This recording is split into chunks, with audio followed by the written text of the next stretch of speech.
بسم اللہ الرحمن الرحیم۔ نمبر 3، زمین اور اس کی اصلیت۔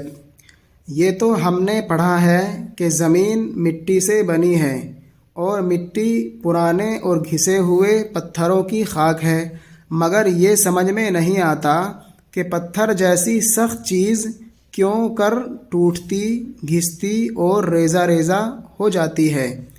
پتھر حرارت، پانی اور ہوا کی قوتوں سے، جن کو قدرتی قوتیں کہتے ہیں، ٹوٹتے، گھستے اور خاک ہوتے ہیں۔ حرارت سے جب پتھر گرم ہو اور یکایک اس کو سردی پہنچ جائے تو فوراً پاش پاش ہو جاتا ہے۔ تم پتھر کو خوب تپا کر اس پر پانی ڈال دو، پھر دیکھو کیسا ٹکڑے ٹکڑے ہو جاتا ہے۔ اسی طرح جب تیز دھوپ سے چٹانیں گرم ہوتی ہیں اور ان پر پانی برس پڑتا ہے، یا دن بھر تو تپیں کڑی دھوپ میں اور رات کو لگے ٹھنڈک، تو وہ ٹوٹ جاتی ہیں۔ غرض ایسے ہی پے در پے تغیرات ان کے پرخچے اڑا دیتے ہیں۔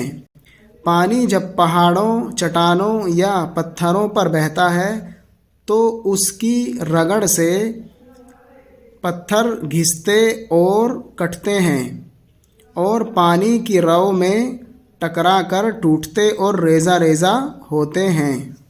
ریزہ ریزہ، ٹکڑے ٹکڑے، باریک باریک، حرارت، گرمی، پاش پاش، ٹکڑے ٹکڑے، چور چور، کڑی دھوپ، سورج کی تیز گرمی، تغیرات، عدل بدل، تبدیلیاں، پرخچے، پرزے، ٹکڑے، رو، پانی کا بہاؤ۔ پانی جب پتھر میں جذب ہوتا ہے تو اس کے اوپری حصے کو پھلا کر نرم کر دیتا اور اس کے بعض اجزاء کو مثل شکر یا نمک کے گھول گھال کر اپنے ساتھ بہا لے جاتا ہے۔ پانی جس وقت چٹانوں کی دراڑوں میں سردی پا کر برف بنتا ہے تو پھیلتا ہے۔ اس کا پھیلنا چٹان کو توڑ ڈالتا ہے۔ ہوا کی رگڑ اور ان چیزوں کے اثر سے جو ہوا میں شامل ہیں، پتھر گھستے اور مٹیاں مہین ہوتی ہیں۔ کیڑے مکوڑے بھی پتھروں کی فرسودگی کا باعث ہیں، کیونکہ یہ پتھروں کے اکثر اجزاء کھاتے اور اپنے رہنے کو بل بناتے ہیں۔ ان بلوں کی وجہ سے ہوا اور پانی کو پتھروں میں داخل ہونے کا راستہ مل جاتا ہے۔ درختوں کی جڑیں بھی پتھروں میں پھیل کر ان کو توڑتی پھوڑتی ہیں۔ انہی قدرتی قوتوں کی تاثیرات سے پہاڑوں کی چٹانیں، سنگین عمارتیں، اینٹ اور چونے کی پختہ دیواریں پرانی ہوتی اور گرتی رہتی ہیں، یہاں تک کہ ان پر گھاسیں جمتی اور درخت پیدا ہو جاتے ہیں۔ ان کی پیدائش اور ان کی بربادی کا سبب ہوتی ہے۔